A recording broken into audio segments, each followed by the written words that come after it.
Bienvenue sur ITV et bienvenue à Question Directe qui reçoit aujourd'hui Sabourika. Sabourika est titulaire d'une maîtrise de droit commercial, Université Cheikh Anta Diop de Dakar, et d'un brevet de l'ENA, École nationale d'administration du Sénégal, cycle B, section impôts et domaines.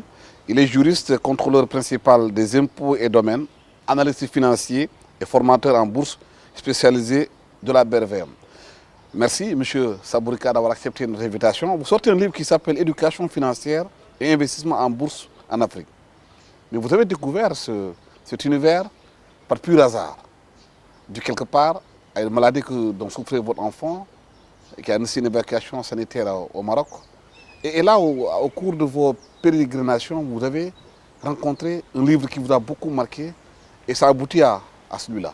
Racontez-nous un peu. Bon, je vous remercie Alassane, je vous remercie vraiment de me recevoir sur ITV. Donc vous me donnez l'occasion de la présentation que vous avez faite aussi et je vous en remercie. Donc vous me donnez l'occasion de parler un peu de mon parcours et d'un livre que j'ai écrit sur la bourse. Effectivement, ce livre est le fruit peut-être que d'un voyage que j'ai eu à faire au Maroc. Et ce voyage-là est lié un peu à la maladie d'un de mes enfants, donc qui était né avec une malformation cardiaque. Donc par le pur des hasards, il a été évacué, on ne va pas revenir sur toute l'histoire, donc il a été évacué au Maroc, et une fois au Maroc où j'ai eu à séjourner pendant un mois, donc un mois, vous savez, c'est un peu long. Donc j'ai eu aussi à acheter là-bas des livres et je suis tombé sur un des livres dont j'avais entendu parler. C'était le livre de Robert Kiyosaki, qui est un best-seller mondial, qui est un livre de développement personnel, Père riche, Père pauvre, donc que j'ai lu et qui m'a beaucoup plu. Et bon, c'est de cette lecture qu'est né ce bouquin-là aussi. Donc c'est un livre qui m'a fait découvrir, c'est vrai que je suis un financier de formation, mais c'est un livre qui m'a quand même amené à découvrir les marchés boursiers dans le monde, mais surtout un marché boursier africain qui est la BRVM. Avant d'aller dans le fond des choses, parle un peu de ce centre QMO qui est à Dakar, où on découvre beaucoup d'enfants qui sont malades, qui sont des problèmes cardiaques. C'est assez douloureux de voir les enfants souffrir de cette maladie et la prise en charge n'est pas là où on doit l'attendre. Effectivement, donc là vous me donnez aussi l'occasion et la chance de rendre hommage à tout le personnel médical qui du matin au soir s'active à améliorer la santé, notre santé et la santé de nos enfants. Donc un père de famille, une mère de famille, en fait un enfant c'est un cadeau du ciel.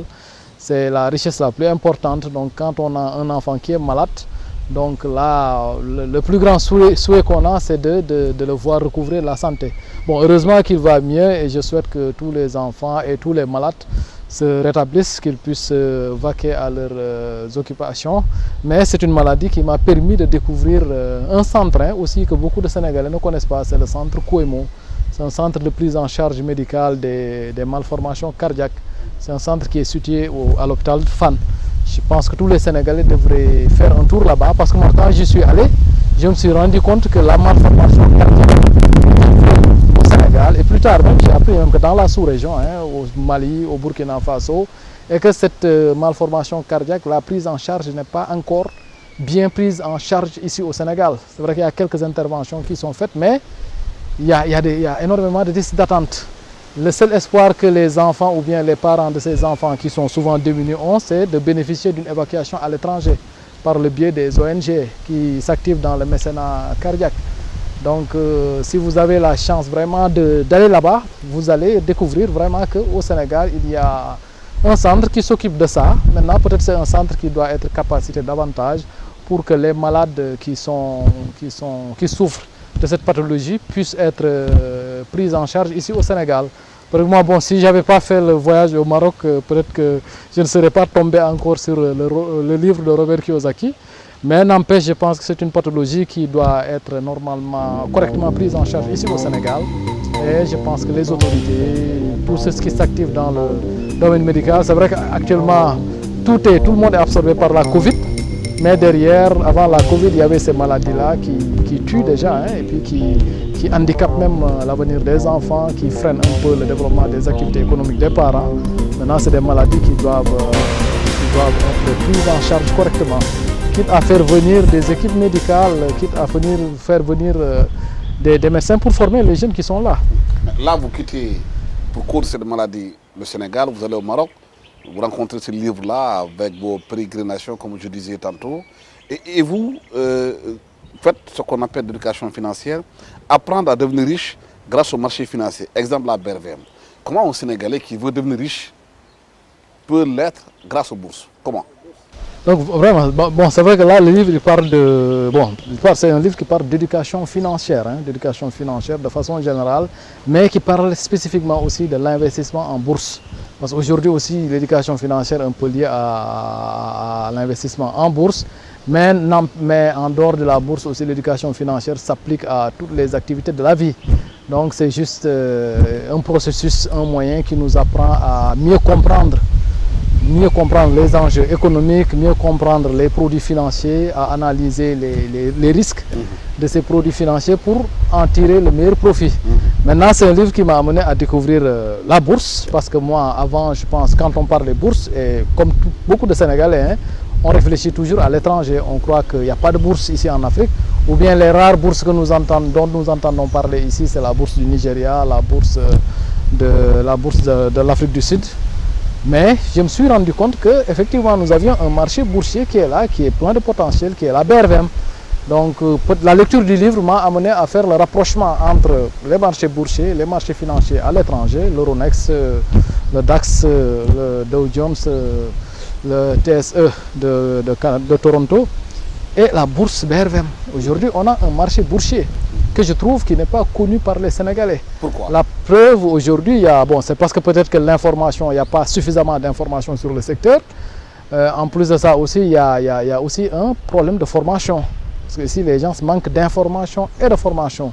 Aujourd'hui, il y a beaucoup de personnes qui ont acheté des actions, mais ils ne savent pas en fait qu'est-ce qu'ils doivent faire avec ces actions. Il y a des personnes qui te disent quelquefois que j'avais voulu acheter telle action, mais on m'a dit que c'est fini. Donc là, ces personnes-là manquent d'éducation financière, parce qu'en fait, pour les entreprises qui sont cotées en bourse, les actions sont disponibles. Il suffit d'aller sur ce marché-là, de s'intéresser à ce marché-là, pour savoir qu'on peut à tout moment, hein, on peut à tout instant acheter des actions, on peut à tout instant vendre des actions ici, au Sénégal et un peu partout dans la sous-région. Parce que la BRVM, à l'image de la BCEAO, c'est que la BCEAO est au niveau de la monnaie, au niveau de la zone UEMOA, la BRVM l'est au niveau des marchés financiers. Donc c'est un marché qui est commun aux 8 pays membres de l'UEMOA, où on trouve des entreprises qui sont cotées et des obligations aussi qui sont cotées. Donc et sur ce marché-là, on trouve des entreprises sénégalaises, des entreprises ivoiriennes, des entreprises burkinabées, des entreprises nigériennes. Donc et tout un chacun, aujourd'hui quand je dis maintenant quand je parle de devenir riche, maintenant là aussi ça c'est par rapport surtout à l'enseignement de Robert Kiyosaki. Parce que là quand il parle de richesse, la véritable richesse aussi c'est la connaissance. La première richesse c'est la connaissance. On peut même dire qu'il y a la santé, la connaissance. Et cette connaissance dont il parle, c'est surtout la connaissance financière. Maintenant, c'est cette connaissance financière-là qui permet à l'entrepreneur de pouvoir faire face aux crises, de pouvoir développer son business. C'est cette connaissance financière également qui permet à l'agriculteur, à l'éleveur de pouvoir développer son business. Donc, il dit qu'aujourd'hui, toute activité, tout business doit s'accompagner au moins d'une connaissance. Et la meilleure des connaissances, c'est la connaissance financière. Parce que c'est cette connaissance-là qui vous permettra de faire face aux crises qui ne manqueront pas dans la vie, même dans le foyer. Même dans le foyer, on a besoin de cette connaissance financière-là pour pouvoir faire face aux périodes difficiles qui ne manqueront pas. Parce que quand vous êtes devenir riche, un Sénégalais que vous entendez aujourd'hui, tous rêvent de devenir riche. Mais ils font comment en bourse pour devenir riche? Parce qu'ils ne connaissent pas la bourse, ils ne sont pas éduqués, ils ne savent même pas si ça existe. C'est peut-être la bourse quand on parle de bourse dans nos pays. Pour beaucoup, c'est juste un cercle fermé, un truc assez compliqué qu'ils ne comprennent pas. Comment amener la bourse à être populaire. Donc en fait, l'objectif surtout principal de ce livre, c'est ça, c'est d'amener vraiment, de montrer aux gens que les marchés financiers en général, la bourse en particulier, il n'y a rien de diable, hein. C'est comme le marché, hein. C'est comme quand vous allez au marché aux poissons, quand vous allez au marché à friperie de Colobane, quand vous allez au marché, quand vous allez vous approvisionner en légumes. Donc au niveau de la bourse aussi, il y a ce qu'on appelle des actifs financiers. Parce qu'ici, bon, évidemment, dans le livre aussi, ça permet, parce qu'aujourd'hui, les gens sont à la recherche d'investissements qui rapportent, hein. C'est pourquoi beaucoup de Sénégalais, beaucoup d'Africains aujourd'hui investissent dans la crypto-monnaie, ce qui n'est pas mauvais, hein, investissent dans des plateformes, hein, dans des plateformes qu'ils ne maîtrisent même pas, c'est-à-dire dans des plateformes qui sont basées sur le marketing de réseau. Alors qu'on a ici un marché boursier qui est réglementé, qui est régulé. Vous avez des interlocuteurs là-bas. Donc pour grâce au marché financier, il faut ouvrir ce qu'on appelle un compte-titre.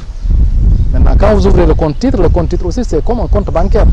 Mais plus qu'un compte bancaire, le compte-titre c'est à la fois un compte courant, c'est un compte d'épargne, c'est un compte d'investissement.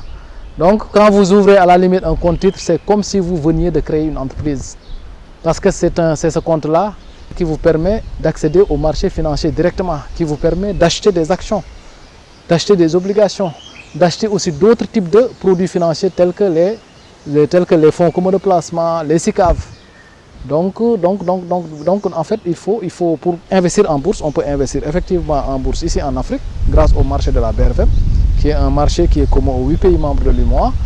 Et quand on y va, on va acheter ce qu'on appelle des actifs financiers, tels que les actions et les obligations. Maintenant, quand on achète des actions, c'est pour gagner de l'argent. Ce qu'on peut gagner sur les actions, c'est les dividendes, parce que ces entreprises qui sont cotées versent annuellement des dividendes. Il y en a qui réalisent des bénéfices et acceptent de partager ces bénéfices-là avec leurs investisseurs. Et en plus de ça aussi, on peut gagner des dividendes, on peut gagner aussi des plus-values. Pourquoi je disais que c'est comme le marché aux poissons, comme les marchés. Aujourd'hui, quand vous achetez une action, vous pouvez l'acheter à 1000 francs. L'action peut, si vous la gardez évidemment, si l'entreprise paye des dividendes, là vous recevez déjà votre part des bénéfices. Mais l'action que vous avez achetée aussi, elle monte, elle descend en fonction du marché. Maintenant, si vous achetez une action à 1000 francs, si elle peut augmenter, hein, parce que sur le marché, les actions peuvent augmenter chaque jour, elles peuvent prendre de la valeur à hauteur de 7,5%. Comme elles peuvent aussi perdre de la valeur à hauteur de 7,5%. Là, ça dépend, ça dépend en fait de l'actualité financière. Maintenant, quand vous achetez une action qui prend 7%, 20%, 30%, 100%, vous pouvez récupérer ces bénéfices-là. En quoi faisant? En les vendant. Donc, au-delà de ce que l'on gagne, c'est-à-dire le compte-titre vous permet déjà d'accumuler des actifs. C'est comme quand vous faites de l'élevage, par exemple dans votre maison, vous avez un poulailler, vous avez un enclos pour des moutons, vous avez des vaches, et vous êtes riche. Parce que demain, si vous avez un problème, vous pourrez vendre soit une vache, ou bien vous pouvez choisir ce que vous allez vendre. De la même façon aussi, quand vous avez un compte-titre dans lequel, par exemple, vous avez des actions Sonatel, vous avez des actions Total Sénégal, vous avez des actions de BOA Sénégal pour ce qui est du Sénégal, vous avez des actions de SGBS Côte d'Ivoire, vous avez des actions de Bank of Africa Burkina Faso. Non seulement quand ces entreprises-là vont faire des bénéfices, elles vont payer des dividendes, vous allez recevoir les dividendes directement dans votre compte. Mais en plus, quand ces actions aussi vont prendre de la valeur, parce que si l'entreprise prend de la valeur, en principe, les actions prennent de la valeur. Donc là aussi, c'est votre portefeuille qui prend de la valeur. Si vous avez aussi un quelconque besoin, vous pouvez utiliser ces actions-là pour régler votre problème. Est-ce qu'il est facile de faire comprendre ça des Sénégalais qui n'ont pas la culture même d'avoir des comptes bancaires? Le taux de bancarisation est très faible dans ce pays-là, où les gens ont l'habitude de garder l'argent en bas de laine. Chez eux, les commerçants qui ont des millions et qui n'amènent jamais de l'argent à la banque parce qu'ils ont un peu de confiance. Bon, en fait, c'est vrai que c'est tout un processus, c'est un problème culturel. Bon, moi, ce que j'ai fait pour découvrir la bourse, pour un peu jauger le potentiel de cette bourse-là, je pense que tout un chacun peut le faire. Donc, on n'a pas besoin d'être un spécialiste pour investir en bourse. Il suffit juste, comme je le dis, d'avoir en fait. Et ça, je pense que les commerçants, les éleveurs, ils peuvent tous investir aujourd'hui en bourse. Il suffit juste de leur expliquer la bourse de façon terre à terre, peut-être dans leur langue, ce que peut-être je vais faire même. Mais les autorités qui sont en charge aussi de ce marché, de même que l'État, dans le cadre de leur programme d'éducation financière, ils doivent, au lieu de... Parce qu'aujourd'hui, en fait, les autorités insistent plus sur l'inclusion financière oui. plutôt que sur l'éducation. Alors que je pense qu'au-delà de l'inclusion, parce que l'inclusion c'est juste le fait d'amener les gens à ouvrir des comptes. Mais comment aussi profiter du marché, comment profiter de l'économie, je pense que ça doit être le plus important. C'est pourquoi au-delà de l'inclusion, au-delà de la politique d'inclusion financière, il faut aussi y associer une politique d'éducation financière qui permettra aujourd'hui à nos entrepreneurs d'être plus conquérants, qui permettra à nos ménages de mieux faire face aux difficultés de la vie, qui permettront à nos États aussi de mieux négocier. Mais est-ce que cette éducation, on ne doit pas l'amener au bas âge, à l'école, les enfants déjà à classe d'initiation, qu'ils comprennent un peu à quoi sert l'argent, c'est quoi une bourse, peut-être ça les permettra une fois adultes de pouvoir savoir quelles sont nos opportunités d'investir en bourse. Non, surtout les enfants. C'est pourquoi je dis que c'est tout un processus. Aujourd'hui, la preuve, aujourd'hui, la bourse vous permet de permettre à votre enfant qui est à bas âge, qui est à l'école déjà, de devenir actionnaire.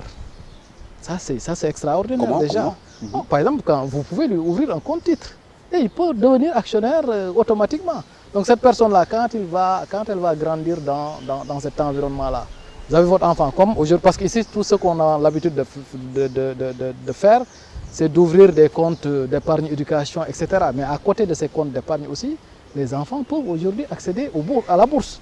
Maintenant, c'est vrai que ce n'est pas eux qui gèrent le compte, mais c'est leurs parents qui vont gérer le compte. Mais rien ne s'oppose à ce que votre enfant que vous puissiez acheter des actions pour votre enfant. Donc à côté des produits d'épargne, éducation ou autres, vous pouvez aussi lui acheter des actions.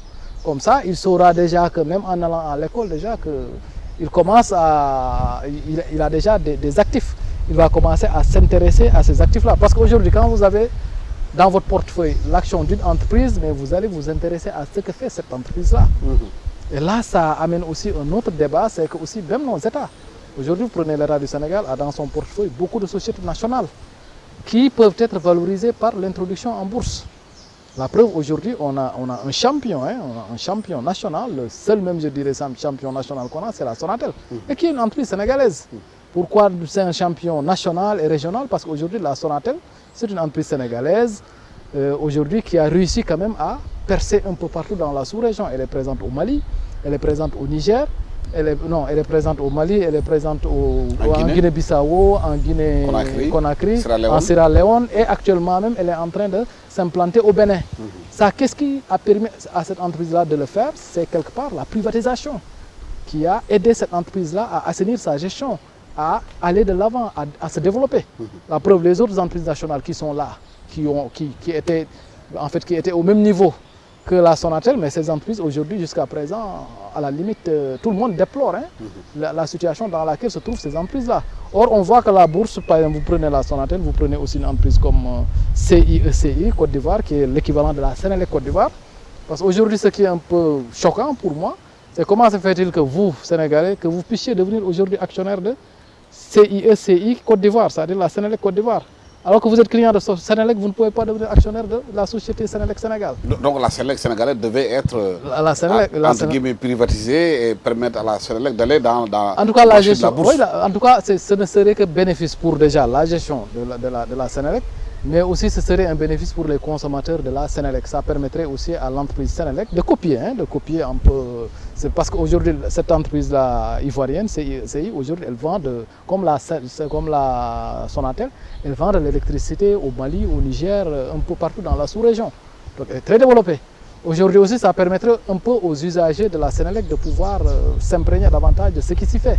Parce que la bourse, au-delà de cette gestion transparente, elle permet aussi de développer ce qu'on appelle l'information financière. Mais il y a beaucoup de Sénégalais qui ont peur d'aller à la bourse, des sociétés qui ont peur. Parce que pour aller à la bourse, ça peut conduire à la faillite.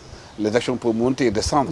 Bon, ça c'est souvent ce qu'on dit. Peut-être que les gens ont tendance à associer la bourse au film qu'ils regardent au cinéma. Mais ici, oui. Mais ici, sauf qu'on n'est pas dans une bourse où il y a des startups. Ici, on est dans une bourse mûre, où il n'y a que de grandes entreprises, par exemple. Là, il y a principalement de grandes entreprises qui ne sont pas des startups.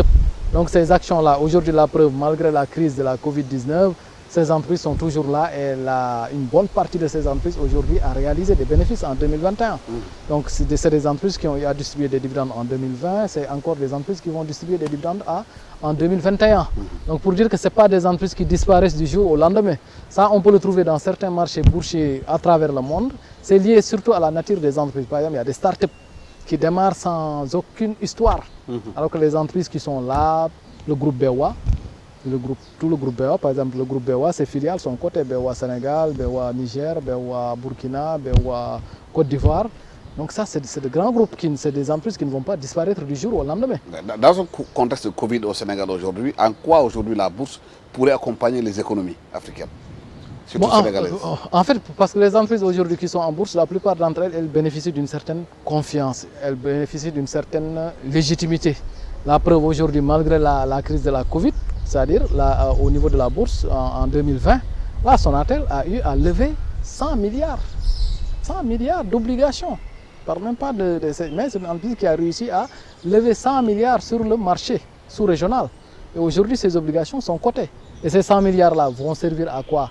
À financer le développement de Sonatel. C'est dans ce même contexte de la Covid aussi que la société Port Autonome de Sénégal a eu à lever, je pense, une soixantaine de milliards. C'est pour financer le port de Ndayane. Donc ça, c'est aujourd'hui, toutes ces obligations-là sont cotées en bourse. Parce qu'en bourse, en fait, il faut le savoir, il y a ce qu'on appelle le marché des actions, où sont cotées les actions des entreprises, et le marché des obligations, où là, les entreprises, en fait, ils empruntent de l'argent et ensuite ils viennent coter ces obligations-là sur ce marché. Justement, on va souvent dans les journaux dire que telle entreprise va sur le marché pour chercher de l'argent, les actions sont vendues à 10 000 francs, 15 000, 20 000 francs. Est-ce que justement un Sénégalais, lambda, peut aller acheter ces actions-là et en quoi elles peuvent lui le permettre demain d'être riche? Bon, par exemple, ça ce sont les introductions en bourse. Hein. Par exemple, il faut savoir en bourse, il y a ce qu'on appelle le marché primaire et le marché secondaire. Par exemple, ceux qui étaient là en 2014, ils ont souvenance de l'introduction de la société Total Sénégal en bourse. À l'époque, il faut savoir que les entreprises qui vont aussi au niveau de la bourse, le minimum, c'est-à-dire le nombre d'actions qu'on leur exige d'introduire en bourse, c'est juste 20% du capital. Maintenant, c'est ce 20%-là qui est vendu sur le marché primaire, qui fait l'objet d'une période de souscription. Et ça, beaucoup de Sénégalais, je pense, ont eu à acheter ces actions-là. Maintenant, ce que les gens ne connaissent pas, c'est qu'ils ont acheté ces actions. La plupart d'entre eux, aujourd'hui, ont des comptes titres. Et ils ne le savent pas. Parce que tout simplement, on ne les a pas bien informés. Donc, ils sont ces actions-là qu'ils ont gardées depuis 2014. Il y en a aussi qui avaient acheté en 2007, je pense, des actions du groupe Ecobank. En 2007. Mais il faut qu'ils vérifient s'ils ont des comptes titres. Parce qu'il faut qu'ils sachent qu'en dehors des actions qu'ils achètent, aussi ils peuvent venir sur le marché et diversifier leur portefeuille. Aujourd'hui, il ne sert à rien de n'avoir que des actions Sonatel ou bien des actions Total, mais il faut faire en sorte d'avoir dans son portefeuille des actions Total, des actions Sonatel, des actions de SGBS Côte d'Ivoire, des actions de sociétés de CBAO Côte d'Ivoire. Comme ça, comment devenir riche maintenant? Si chacune de ces entreprises-là vous verse des dividendes, naturellement, ça va diversifier vos sources de revenus. Maintenant, devenir riche, évidemment, quand on dit devenir riche, ici au Sénégal, peut-être que les gens ont une image par rapport à ça. Mais devenir riche, c'est surtout pouvoir utiliser ces leviers financiers-là pour diversifier ses sources de revenus. Ça, le particulier peut le faire, l'entrepreneur peut le faire, même l'État peut le faire. La preuve, aujourd'hui, l'État est toujours actionnaire de Sonatel. Sonatel lui appartient. Mais dans votre livre, vous montrez aussi... Chaque année, en fait, l'État reçoit ses dividendes. Les travailleurs de la Sonatel reçoivent leurs dividendes. Les investisseurs de la BRVM aussi, les investisseurs en fait, de ces entreprises-là reçoivent leurs dividendes. En plus des dividendes aussi, c'est ce qui ont aujourd'hui acheté les obligations Sonatel. Comment ça leur permet de devenir riches? C'est parce qu'ils vont avoir des taux d'intérêt intéressants. Parce qu'en bourse, en fait, les taux d'intérêt des obligations sont entre 6,5%, 7%, 8%. Donc, c'est différent des autres taux d'intérêt qu'on nous offre sur les comptes d'épargne. Ce qui fait qu'en fait, là, vous gagnez plus. Donc, c'est ça qui va vous permettre, avec le temps, de devenir riche. Mais dans votre livre, vous faites un peu les portraits de certains qui sont devenus riches, comment ils ont fait pour s'en sortir et en quoi ils peuvent être des exemples pour la jeunesse. Ok, ça, j'ai tenu à y revenir parce qu'aujourd'hui, de plus en plus, les gens parlent de devenir riche sans travailler. C'est pour vraiment démonter ce mythe-là. Aujourd'hui, les plus grandes richesses se sont construites dans le temps et par le travail. C'est pourquoi dans ce livre-là, ce n'est pas que l'investissement en bourse. Je parle de l'immobilier, je parle de l'entreprise. Si les personnes les plus riches aujourd'hui, c'est des entrepreneurs à la base. Si vous prenez l'entreprise Amazon, si vous prenez l'entreprise Tesla, ça, c'est des entrepreneurs à la base, ce n'est pas des investisseurs à la bourse. Quelque part, maintenant, c'est la bourse qui a favorisé leur richesse. Ouais. Mais ils ont parti de rien. Ils ont créé une entreprise. Aujourd'hui, si vous prenez Bill Gates, quand même, et je le dis dans le livre. Donc c'est pour démonter un peu, parce que là, vous allez dans les réseaux sociaux, les gens ont tendance à vous dire qu'il ne faut plus travailler, vous pouvez gagner de l'argent sans travailler. Non, ils ont tout faux. Il faut apprendre, il faut se former, il faut créer des entreprises, il faut investir dans l'immobilier. Maintenant, investir aussi en bourse de façon accessoire. Maintenant, la richesse, pour dire que la richesse se construit avec le temps, se construit dans l'entrepreneuriat surtout. Par exemple, c'est l'occasion pour moi de vous féliciter d'avoir mis sur pied aujourd'hui un groupe de presse. Donc là, vous contribuez au développement du pays, vous allez créer de la richesse. Parce que là, vous avez déjà des travailleurs, vous avez une entreprise en construction. Et on souhaite que cette entreprise... Est-ce qu'il est possible aujourd'hui justement qu'un groupe de presse comme le groupe E-Média puisse entrer en bourse? Effectivement, pourquoi pas? Ce n'est pas exclu. Maintenant, ça dépendra du nombre d'années que le groupe de médias va faire. Maintenant, ça va dépendre aussi de ses comptes. Peut-être dans un premier temps, ils pourront aller sur le marché des obligations pour lever des obligations, pour se développer, pour lever des obligations aujourd'hui. Parce qu'en fait, le marché obligataire, c'est un marché de financement à long terme. Là, vous pouvez emprunter de l'argent sur 5 ans, 10 ans, ce qui vous permettra de développer vos projets. Maintenant, une fois que vous serez solide, vous pourrez venir, par exemple, vous faire coter. C'est-à-dire là, vous allez procéder, c'est simple, vous allez juste procéder à une augmentation de capital. Parce que là, vous prenez aujourd'hui Sonatel. Sonatel, c'est 100 millions d'actions. 100 millions d'actions. Donc là, le groupe, là, s'il veut aujourd'hui, demain, intégrer le marché des actions, donc il devra juste procéder à une augmentation de capital et prendre 20% du capital qu'il va vendre aux Sénégalais, aux Africains, au monde. Maintenant, ces personnes, l'argent qu'ils vont acheter, mais cet argent-là va venir abonder vos comptes. C'est de la trésorerie. La preuve, par exemple, la dernière entreprise qui a été introduite ici en bourse, c'était en 2018, fin 2018, début 2019, c'était Aura Group. Et en vendant juste 20% de leur capital, c'est-à-dire ils ne se départissent pas de leur entreprise, ils continuent toujours à être majoritaires, mais ils ont pu amasser 56 milliards. 56 milliards d'argent frais. C'est-à-dire qu'ils ont donc injecté maintenant dans leurs agences, cet argent leur a permis sûrement de développer le réseau. Ok, donc un groupe de presse aussi, n'importe quelle entreprise qui a des ambitions, qui a un projet, peut explorer le marché des obligations dans un premier temps pour bénéficier de ce type de financement à long terme et dans un second temps aussi s'introduire en bourse. Parce que la bourse aussi c'est une façon de partager aujourd'hui ses bénéfices. Je trouve qu'aujourd'hui, les entreprises sénégalaises qui sont là, parce que ce que je déplore également dans le livre, c'est qu'on a un marché financier, mais ce marché boursier-là est aujourd'hui dominé largement par la Côte d'Ivoire. Parce que si vous prenez le marché des actions, sur 45 entreprises qui sont cotées, les 34 c'est des entreprises ivoiriennes. Il n'y a que 3 entreprises sénégalaises. Il n'y a que Total Sénégal, Bank of Africa Sénégal et Sonatel Sénégal. Et quitte maintenant des autres entreprises, les entreprises qui sont dans la cimenterie, les entreprises qui sont dans l'agroalimentaire. Toutes ces entreprises, je trouve qu'elles ont leur place au niveau de la bourse. La preuve, aujourd'hui, il y a des Sénégalais qui investissent sur des entreprises qui sont en Côte d'Ivoire. Mais quand ils peuvent le faire sur des entreprises qui sont en Côte d'Ivoire, sur des entreprises qui sont au Burkina Faso, par exemple, le Burkina aussi compte 3 entreprises. Il y a Move Africa, c'est-à-dire on a le Burkina Faso, Bank of Africa Burkina Faso, et Coris Bank. Ils auraient pu le faire ici au Sénégal. Bon, au Sénégal aussi, je pense qu'il y a des entreprises qui ont du potentiel, non seulement pour aller sur le marché des obligations, lever là-bas des fonds, développer leurs projets et qui peuvent également demain, pourquoi pas, venir sur le marché des actions, permettre à tous les Sénégalais de profiter. Parce qu'après tout, ces entreprises-là, où est-ce qu'elles tirent leur richesse? Mais cette richesse provient de nous, c'est nous les consommateurs. C'est nous qui créons ces entreprises-là. C'est vrai que c'est l'entrepreneur qui met sur pied l'entreprise, mais s'il ne vend à personne, l'entreprise ne va pas se développer. C'est clair. Donc en retour aussi, ces entreprises doivent rendre vraiment à César ce qui appartient à César. Voilà. Parce qu'aujourd'hui, si un Sénégalais peut devenir actionnaire d'entreprises françaises, canadiennes, donc pourquoi pas devenir actionnaire d'entreprises sénégalaises. Voilà, merci infiniment Sabourika. Merci d'avoir été venu sur ce plateau de ITV et surtout à Question Directe, que nous parlions avec vous de l'éducation financière et investissement en bourse en Afrique, le livre que vous avez sorti et qui parle apprendre à devenir riche grâce au marché financier, exemple de la BRVM. Donc vous incitez tous les Sénégalais à investir en bourse à aller dans les bourses des entreprises sénégalaises pour pouvoir s'enrichir et que c'est une façon très saine de se faire de l'argent. Merci à toute l'équipe technique qui m'a accompagné pour la réalisation de cette émission. Merci, au revoir.